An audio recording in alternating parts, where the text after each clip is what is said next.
Is there a relationship between ancient alien astronauts and a small airport of Gambia, the African country? For years we have been wondering about the true origin of Banjul, the Republic of Gambia capital, airfield, also known as Yundum International, perhaps the only international airport in the world whose runway was pre-existing at the airport itself. An ancient runway made of monolithic stones. It consisted of monolithic stone slabs, carefully fitted to each other that local population assures were there from time immemorial. So when the airport was officially built, during Second World War, it was enough to asphalt onto these slabs and apply marking, and a wonderful runway with a length of 3,600 meters was obtained. Any modern aircraft, regardless of their weight or dimensions, and even a space shuttle, can take off and land. NASA worked on the infrastructure of Yundum, Banjul.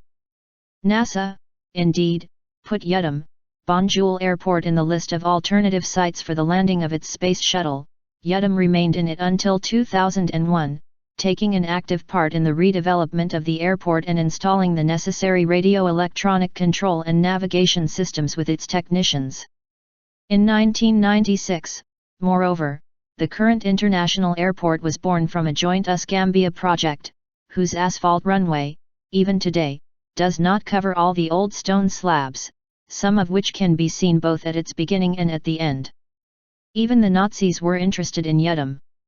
Which is to say that the ancient runway was much more impressive than the modern one. But this to whom could ever serve? No one has yet given a complete answer to this question, and from the documents available on the net it is not even clear if the slabs have a perfectly polished surface or not, and, in the second case, if this does not depend on the erosion produced over the centuries. Provided the slabs are actually so old.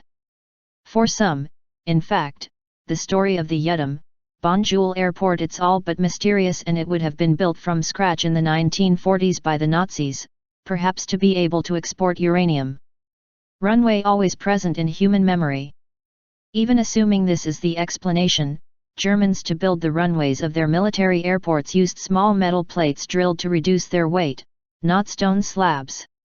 In addition to build the Yundum runway, Germans would need to open a large-scale stone-cutting production, use powerful machines and cranes.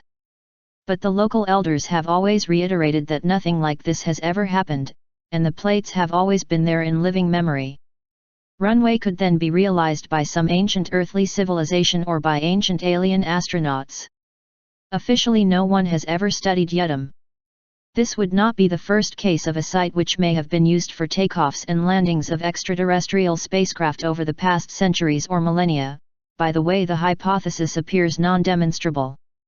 However, so far no one has apparently conducted a scientific study about the mysterious runway of Yundum, Banjul, unless the studies and their results were made in secret, maybe just from NASA with the excuse of installing its equipment, hiding the results.